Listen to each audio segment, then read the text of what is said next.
sorun ne şimdiler neler oldun? Artık kimle kaç kadeh rezil oldun?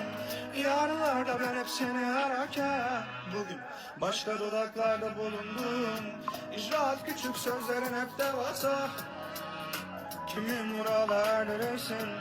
Ben de eksik gördüğün her ne varsa onu da sana vermişimdir. Gördüm herkes sen olmak istedi ama sen artık herkes oldun. Sorsam beni hemen duş derler. Ayıp etme sarhoş derler. Taşlarlar bize bile veriyorum kaç kavga. Saysam